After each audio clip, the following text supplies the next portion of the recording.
이 내용에 대해서 이제 제가 스포를 최대한 안 하기 위해서 이만큼만 내용을 얘기했는데 이 다음 얘기 스포 어차피 나옵니다. 사실은 스포가 나올 수밖에 없는 게 여러 가지 얘기하다 보면 당연히 인제 이게 역사적 사실이 있으니까. 다만 영화에서는 그걸 쪼금 뒤집었다 이렇게 생각하면 되고요. 첫 번째로 역사적인 포인트를 한번 찾아볼게요. 처음에 박정희 대통령 시해 사건이 있었다고 했잖아요. 근데 이 김재규라는 사람에 대해서 의견이 굉장히 분분해요. 이게 과연 진짜 내란 목적으로 자기가 권력을 잡기 위해서 살인을 했느냐 아니면 우발적으로 했느냐 이런 거에 대해서 의견이 분분했었고 실제 재판에서도 김재규는 자기가 부마항쟁이라고 김영삼 대통령이 국회의원 시절에 박정희 대통령이 막 자기를 자꾸 반대하니까 의원직에서 내려버리고 그러니까 자기의 연고지인 부산이랑 마산에서 항쟁이 일어나요. 그걸 막 막기 위해서 노력을 김재규는 했는데 막 박정희 대통령이랑 차지철은 그냥 탱크로 밀어버려 막 이런 식으로 얘기를 하니까 그런 인명피해를 막기 위해서 했다. 어쩔 수 없이 박정희 대통령이 살해했다. 뭐 이렇게 얘기하는데 그거는 이제 나중에 만들어진 것 같기도 하고 모든 거를 김재규 입장에서만 바라볼 수는 없으니까요. 뭐 여러 가지 의견이 분분한데 사실은 이게 좀 우발적이라는 거에 좀 많이 기울어요. 왜냐면 우선 당시 김재규는 언제든지 총을 가지고 있을 수 있는 위치 사람이었거든요. 자기가 만약에 그런 게 있었으면 바로 그 자리에서 자기가 가지고 있는 총을 뽑아가지고 쏴서 죽였을 수도 있는데 50m 떨어진 곳에서 총을 가지고 갔단 말이에요. 그런 것도 좀 이상하죠. 그리고 더군다나 거기에 이제 여대생 한 명과 가수 한 명이 있었다고 너무 유명한 일이잖아요. 만약에 그런 게 있었으면 이 사람이 정보부장으로서 조작하기 위해서 이 사건을 조작하기 위해서 가장 베스트는 뭐냐? 이 사건이 일어난 다음에 대통령이 죽었다는 얘기가 돌아가자마자 청와대에서는 차지철이 일을 벌였구나. 막 이렇게 사람들이 웅성거릴 정도로 차지철이 굉장히 좀 위험 인물로 판단된 게 있었거든요. 그러니까 차지철이 대통령을 시해하고 이거를 자기가 막는 과정에 있어서 차지철을 죽일 수밖에 없었다. 뭐 이런 식으로 꾸며냈어야 되는데 그걸 못한 거예요. 그래서 우리나라 3대 유턴이라고 있거든요. 첫 번째 위화도 회군 가지고 이성계가 위화대에서 이제 회군한 거 첫 번째 회군. 그리고 이 김재규가 자기가 정보를 조작할 수 있는 자기가 대장인 중정으로 갔어야 되는데 육군 본부로 간단 말이에요. 그것도 가는 도중에 유턴해 가지고. 이게 또 인제 회군이고 우리가 이제 이 12.12 사태에서 구공수가 돌아가고 막 이런 것들 있잖아요. 그래서 3대 유턴이라고 하는데 그런 거에 있어서 좀 준비가 안 됐다. 만약에 이걸 준비를 했었으면 내가 어떻게 해서 어떻게 하겠다라는 거를 막 미리 준비를 했었을 거잖아요. 그리고 아까 말했던 여대생들도 안 돌려보내야죠. 왜냐면 목격자가 이 사건을 조사하다 보면 목격자의 진술이 굉장히 중요한 역할을 하잖아요. 그러니까 목격자를 안 남겨뒀어야 되는데 아침에 그냥 부하들이 택시비 줘서 돌려보냈다는 거예요. 그러니까 감금을 하던가 뭐 죽이던가 뭐 이런 식으로 해가지고 뭐 정보를 조작했어야 되는데 그런 게 전혀 없었던 걸 봐서 이건 우발적이지 않았나라는 얘기도 많이 있고 아무튼 그래서 인제 이걸 그냥 우발적인 살인으로 해야 되냐 내란 목적 살인죄로 해야 되냐 이런 게 있었는데 내란 목적 살인죄가 됐던 이유 중 하나가 바로 전두환 때문입니다. 왜냐면 이 전두환이 처음에는 정승화를 회유하려고 했다가 정승화가 회유가 안 됐다고 했잖아요. 이 김재규가 박정희 대통령하고 약속을 잡아 놓고 그 A동이라고 해요. B동에 정승화 총장을 또 불러서 술을 먹었던 거예요. 술을 먹다가 박정희 대통령이 왔다고 하니까 박정희 대통령한테 간 거였는데 그걸 빌미로 어떻게든 엮어 가지고 하기 위해서는 내란이라는 게 필요하다. 우발적이라고 하면은 정승화를 엮을 수가 없으니까. 그래서 내란 목적 살인죄로 했었고 이 대법원 판결이 나자마자 4일 만에 사형이 집행됩니다. 그리고 그 부하들은 그 전에 이미 사형이 집행된 부하들도 있고요. 김재규는 끝까지 자기가 모든 책임이 있으니까 부하들은 제발 살려줘라 했음에도 불구하고 거기 관련된 싹절 죽입니다. 여러 가지 이유가 있죠. 그 중에서 하나가 자기 쪽에 유리하게 전두환이 만들기 위해서. 만약에 김재규나 이런 사람들을 살려뒀다가 민주화 운동에 써먹을 수도 있는 거고 뭐 구심점이 될 수도 있고 이러다 보니까 죽여버렸죠. 그래서 정승환은 내란 방조죄가 됐는데 이것들이 바로 전두환이 꾸며낸 일이다. 그리고 역사전 포인트 또 하나는 서울의 봄이라고 있는데 왜 서울의 봄이라고 했냐면 당시에 프라하의 봄이라는 게 있었어요. 뭐냐면 68년에 체코슬로바키아에 민주화 열풍이 불어요. 왜냐하면 이제 사실은 2차 대전 이후에 냉전이 시작되잖아요. 냉전이 시작됐을 때 체코슬로바키아 이 지역이 공산권에 편입이 돼. 근데 동유럽이기 때문에 근데 문제는 소련보다 체코슬로바키아가 조금 더 경제력이 좋았어요. 한 20% 정도 경제 수준이 높았다고 하는데 소련 입장에서는 공산주의 사회주의였잖아요. 그렇기 때문에 공평해야 되는 거야. 그래서 당시로서 이렇게 위성 국가로 흡수한 나라들을 어떤 식으로 했냐면 우리나라처럼 개발도상국을 중진국으로 올리는 정책을 썼던 거예요. 그러다 보니까 체코슬로바키아가 안 맞아. 그리고 여러 가지 상황상 경제가 엄청 안 좋아지니까 시민들이 들고 일어난 거야. 그래서 정부에서 했던 게 뭐냐면 정부에 어떤 인물이 있는데 우리나라로 치면 뭐 김대중이나 김영삼 같은 그런 분들이겠죠.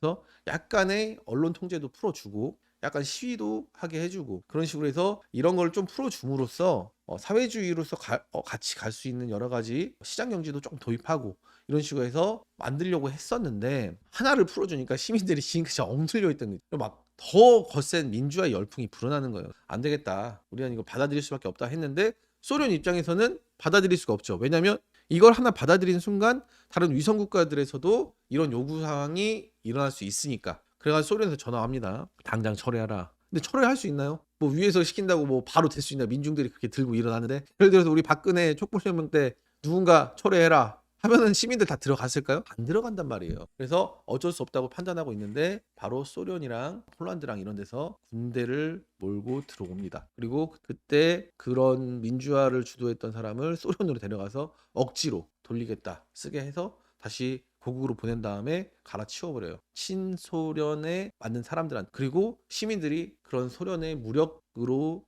타답하는 것에 대해서 강력하게 항쟁합니다. 탱크 앞에서 시위도 하고 어떤 대학생은 막 분신해버려 막 보에다 불 질러버리고 강력하게 하는데 탱크로 밀어버렸어요. 그래서 몇 개월 안 돼서 이 프라하의 민주화의 열풍이 사그라. 우리나라랑 비슷하죠. 그래서 우리나라뿐만 아니라 다른 곳의 민주화 같은 열풍이 불었을 때 봄이라는 표현을 많이 쓰고 또 실패했을 때도 이런 표현을 많이 쓰거든요. 우리나라 같은 경우는 11.26 사태 때 박정희 대통령이 시해 당한 다음부터 5.17 반란까지를 서울의 봄이라고 해요. 이 5.17 반란이 뭐냐? 간단하게 얘기하면 또 길어지니까 진짜 간단하게 설명할게요. 12.12 사태가 일어났어. 근데 당시에 군대에서도 그렇고 시민들도 언론 통제가 심했고 그때는 뭐 휴대폰이라던가 이런 것들이 없었잖아요. 그래가지고 어떤 상황인지 정확하게 모르는 상황이었어요. 그래서 사람들은 박정희 대통령이 죽었으니까 당연히 민주화 열풍이 일어나겠다. 라고만 막연하게 생각하고 있었는데 문제는 미군이 이 12.12 사태를 반대했어요. 왜냐하면 첫 번째 그때는 노태우 사령관이죠. 사령관이 빼온 구사단이 미군이 허락하지 않으면 움직이면 안 되는 부대였어요. 최전방에 있었기 때문에. 근데 그런 거를 사용했었고 그리고 미국은 민주화를 지지하는데 군사 독재가 이어질 것 같으니까 박정희는 계속 전두환을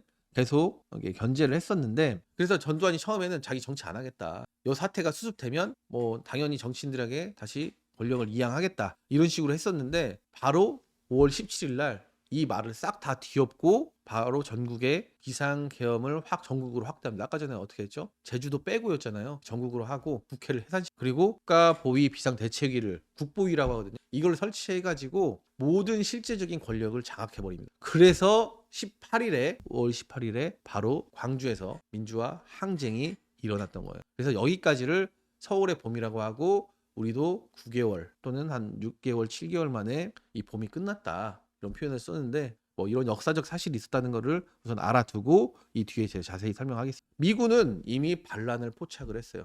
아까 전에 제가 말했죠. 노재용 국방부 장관에게 왜 5천만 원을 줬냐. 이 미군은 이미 그런 낌새를 눈치채서 노재용 국방장관에게 말합니다. 전두환 세력 조심해라. 전두환 조금 통제할 필요가 있다. 하는데 노재용 국방장관은 괜찮다. 노 프로브럼. 문제없다. 전두환 그런 애가 아니다. 했는데 노재현이 바로 전두환을 보안사령관에 추천했던 사람이에요. 그래서 둘이 평소에 영화에는 표현이 안 되는데 막역한 형 동생이라고 합니다. 그리고 당시 국방장관이 권력이 있으니까 당연히 더 잘해야겠죠. 그래서 5천만 원을 줬다고 하는 겁니다. 자, 그러면 군사적 포인트를 우선 알아보겠습니다. 제가 누굽니까? 사실 여기서 막 그러잖아요. 막 전두환이 오국공에서 그래요. 희도야, 네가 1공수를 나를 좀 편하게 하게 해줘. 이렇게 하고 막 영화 내에서도 야 2공수 출동시켜 막 하고 노태우가 빨리 오겠지 막 이런 식으로 하는데 왜 하필 공수부대냐. 자, 이 전에 뭐가 있었다고 했어요. 부마항쟁이 있었다고 했죠. 안 그래도 독재 정권이나 군사 정권에 대항해가지고 사람들이 시위도 하고 이렇게 해서 민심이 굉장히 안 좋은 상황에서 중화기 뭐 탱크나 영화에서 나오는 포라든지 뭐 이런 중화기를 썼다가는 일반 시민들이 다칠 수도 있잖아요. 그러면 사람들이 알려지게 되겠죠. 이 사건이. 그리고 시민들이 또 뭉칠 수 있는 구심점이 된단 말이에요. 그렇기 때문에 이런 시가지에서는 공수부대가 정확하게 타겟만 체포하고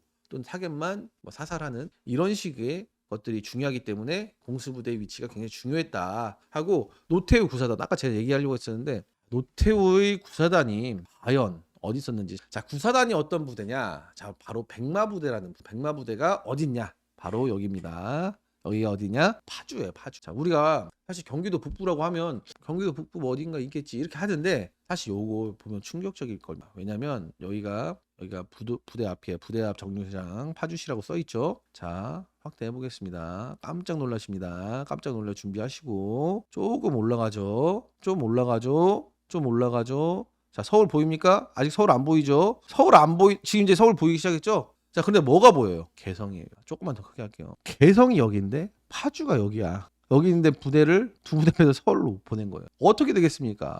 안 그래도 12.6 사태로 지금 북한에서 우리나라를 예의주시하고 있단 말이에요. 그런데 여기 파주가 서울보다 개성이랑 더 가까워. 밀고 내려왔으면 어떡해. 아까 미군의 허락 없이 움직일 수 없는 부대라고 했잖아요. 그 이유를 아시겠죠? 조금만 더 크게 할게요. 개성 있고 여기가 평양입니다. 그러니까 평양, 개성, 파주, 고양, 서울로 이어지는 거예요. 근데 여기는 부대 두 부대를 뺐다? 이거 굉장히 심각한 일이라고 할 수가 있습니다. 그래서 노태우가 오구공화국도 그렇고 여러 가지 미디어 매체를 통해서 물통령이다, 뭐 이런 얘기를 하는데 굉장히 심각한 일을 저질렀다고 보면 되겠습니다. 그리고 영화 마지막 부분에 이태신 장군이 막 그래요. 막 목포는 경복궁 15초 후에 발사한다. 포병부대 준비해라. 막 이렇게 하는데 사실 이거는 사실이 아닙니다. 포병부대가 발사했으면 서울 불바다 난 정밀 타격이라고 해도 경복궁만 어떻게 정밀 타격을 하겠습니까? 그 주변에 있는 사는 사람들 뭐 청와대 비슷해가지고 그 주변에 있는 사람 다 불바다 되는 거예요, 사실. 그렇기 때문에 실제로는 이태신, 그러니까 정태환 장군이 지시는 했지만 조명탄만 장착했고 그 조명탄 역시 잘못해서 불똥이 떨어질 경우에 시민들의 집이라든지 시민들한테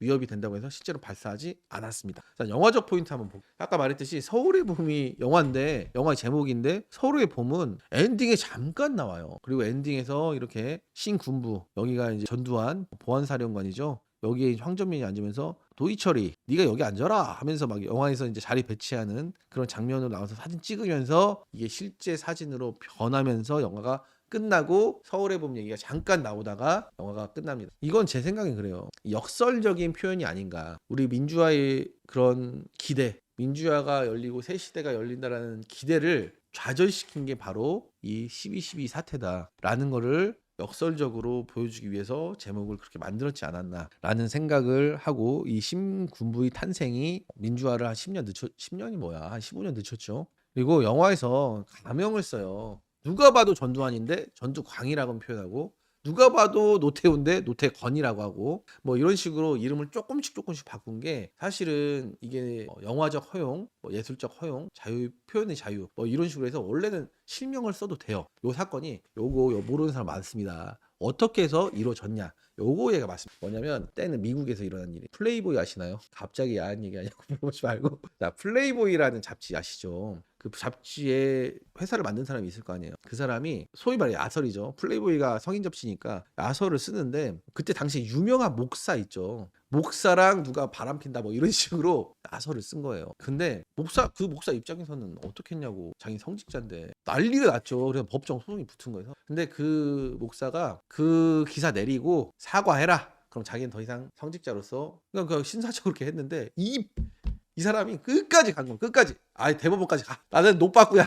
했는데 이게 신의 한 수였던 게 뭐냐면, 이 사람이 주장했던 내용이 이거. 내가 만약에 이렇게 했지만 다른 어떤 소설 쓰는 사람이 철수라는 이름으로 소설을 썼다고 치. 그럼 그 철수가 전국에 수백만 명 될 텐데, 그럼 그 수백만 명이 나 이거랑 관계없다고 소송 걸면 다 받아줄 거냐고. 그러면 어떤 이름도 쓰지 못하는 표현의 자유가 억압된다, 이런 식으로 주장을 했던 거예요. 그래서 미국 대법원에서 미국의 유명한 소설들 보면 뭐 케네디, 루즈벨트, 뭐 이런 역사적인 유명한 사람들 나오죠. 다 씁니다. 지금도 트럼프 그냥 써버려요. 근데 우리나라만 유독 가명을 많이 왜 가명을 많이 남산의 부장들도 마찬가지고 서울의 붐도 그렇고 가명을 많이 쓴 이유가, 이 유족들이, 특히나 현대사 같은 경우 유족들이 남아있잖아요. 유족들이. 근데 이게 유족 그거 문제만 아니야. 고려시대에 우리가 이제 무슨 공파, 우리 시조 누구 뭐 이런 거 엄청 우리 유교적인 우리 대한민국에서는 중요하잖아요. 내가 고려시대 사극을 썼어. 태조 왕건에서 썼어. 근데 누구를 조금 안 좋게 그리지 않아? 그럼 그 시조들이 막 소송 거는 거야. 이게 몇백 년 지난 일도 소송 거는데, 이런 현대사는 민감하잖아요. 묘사 하나하나, 표현 하나하나가. 그러니까 어느 순간에서부턴가 가명을 쓰기 시작하는 거예요. 소송을 걸리고 불필요한 논쟁을 막기 위해서. 그런데 여기선 또 하나 했던 게 뭐냐면, 이 캐릭터 또는 역사적 인물에 대해서 해석을 할 때 올바르게 해석하는 방법이 있을까요? 해석하는 사람들이 주관이 들어갈 수밖에 없는 게 현실이잖아요. 그렇기 때문에 가명을 써야 이거에 대한 해석에 대해서 자유로울 수 있다. 이렇게 해서 감독은 특별히 가명을 썼다고 합니다. 근데 그 가명을 제가 이제 나중에 등장인물 소개를 싹 다 할 텐데, 가명을 쓴 사람 중에서 이태신하고 오국상, 이 오국상이 국방장관이고 노재현, 이태신도 사실 장태환 소장이니까 이름이 완전 달라요. 다른 인물들은 조금씩만 앞뒤 이름을 바꾼다던가 한 글자만 바꾼다던가 뭐 이런 식으로 조금씩만 바꾸는데, 이 두 인물만 특별히 이름을 싹 바꿔버립니다. 이 이유가 뭐냐, 이 두 인물에 대해서는 영화적인 해석이 많이 들어갔다. 또는 오국상 같은 경우는,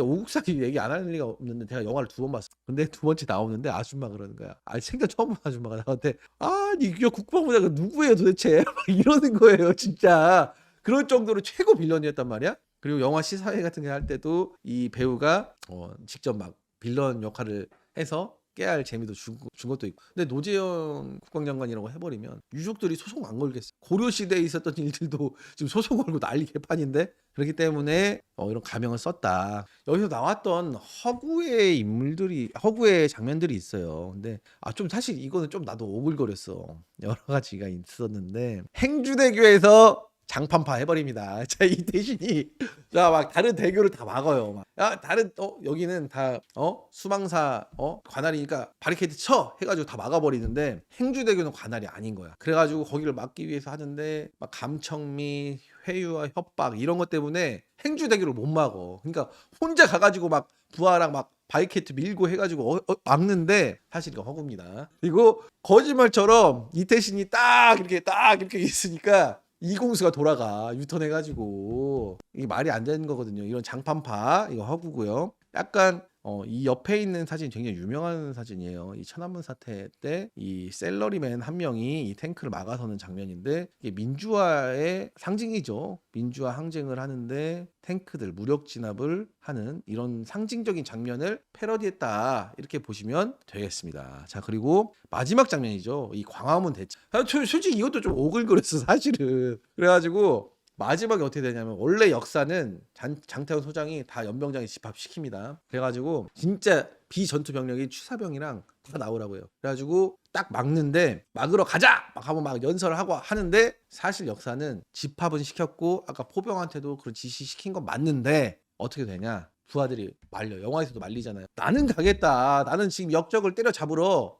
이 반란자를 때려잡으러 가겠다 하는데, 이 하나도 모르는 이 병사들은 가면 무조건 다 죽을 텐데 어떻게 하냐 해서 부하들이 말려가지고 결국에는 출동을 못하고 체포돼서 반란을 결국에는 못 막고 끝나게 됩니다. 근데 이게 뭐냐면은, 이 김상수 감독이 정우성 배우랑 굉장히 많은 작품을 해요. 그래서 이런 표현을 쓰는데, 영화 감독이 페르소나라고 불리는 배우들, 이 영화 감독들도 사람이다 보니까 이 인물을 묘사할 때 자기의 감정을 투영할 배우들을 찾고는 해요. 이 페르소나가 뭐냐면 가면이라는 뜻인데, 자기 안의 모습 또는 자기 밖의 모습 뭐 이런 것들을 표현을 하는데, 유명한 게 우리 그 봉준호 감독 아시죠? 자랑 Do you know 봉준호? 예, 올랐죠. 기생충으로 해서 전 세계적인 영화 감독이 됐는데, 이 송강호랑 같이 배역을 많이 했어요. 그래서 이 넘버 3 때 시작해가지고 영화를 굉장히 많이 찍습니다. 그래서 괴물, 설국열차, 기생충까지 같이 했었고, 자, 윤종빈의 페르소나, 하정우, 이렇게 해서 이게 윤종빈, 이게 군대에 관한 내용인데 용서받지 못한 자라는 영화인데, 하정우도 그렇고 윤종빈 감독도 아마 이게 첫 작품이었을 거예요. 그래서 그 다음에 비스트 보이즈라든지 범죄와의 전쟁, 뭐 군도, 이런 영화를 많이 찍었었고, 외국도 이런 배우들을 이런 감독과 배우들이 같이 했었고, 팀 버튼의 페르소나 존이도 유명하죠. 가위손으로 시작해가지고 여러 영화, 양과의 페르소나, 양조위. 양조위 잘생겼어. 이렇게 해서 김상수 감독 같은 경우는 정우성을 페르소나로 생각해서 굉장히 유명한 비트, 태양은 없다, 아수라에 이어서 이번에 서울의 봄까지 작품을 같이 했었고, 비트 혹시 기억나시나? 비트, 이게 허영만 화백이 원작이에요. 이거 모르시는 분들 많은데 허영만 화백이 원작이었고, 저는 그때 당시에 원작을 이 영챔프라고 해가지고, 사실은 그때 제가 중학생 정도 됐었다. 영챔프라고 해가지고 19금 18금 19금은 아닌데 약간 15금 정도 되는 그런 만화 잡지였어요. IQ 점프나 챔프 이런 게 아동용이었고, 영챔프, 영점프 뭐 이런 것들이 이제 약간 청소년 용이었는데 약간 야식꾸리한 약간 그런 거 있었는데 여기에 비트가 연재가 됩니다. 허영만 화백이 그렸는데 그때도 이제 굉장히 캐릭터 자체는 별로 그렇게 잘생긴 건 아닌데 좀 멋지게 표현돼. 아시죠? 이렇게 오토바이 타면서 해가지고 오토바이 사고 많이 났습니다. 실제로 정우성 때문에 많이 났다고 기사도 나왔죠. 그런 작품을 같이 했던 거라서 이런 좀 정우성을 통해 가지고 자기가 이 12.12 사태에 하고 싶었던 말이랑 행동, 영화적인 표현을 집어넣었다고 보면 될 것 같습니다. 그래서 인터뷰한 것들을 많이 찾아보면 사실 이 장면을 광화문 대치 장면을 넣기 위해서 스태프들하고 많이 상의를 했대요. 이거 너무 좀 과하다. 막 마지막에 가가지고 막 철조 막 넣고 막 그 바이크 넣는 다음에 딱 전돈 앞에 가서 딱 유명한 대사를 치는데 사실 좀 오글거렸거든요. 저희 제 입장에서는 아 이건 좀 오글거리는데 좀 심파 들어가나? 이거 양념으로 심파 좀 치나? 이런 생각 좀 했었는데 너무 당당하게 말해요. 내가 이 장면을 찍기 위해서 이 영화를 찍었다. 내가 12.12 사태에 이 메시지를 전두환한테 던지고 싶었다. 이렇게 당당하게 말하는 거예요. 그래서 이게 굉장히 영화적으로 감독의 그런 게 많이 표현됐었구나. 이런 생각이 좀 들었고 자, 이제부터는 인물 탐구 들어갈 텐데요. 제가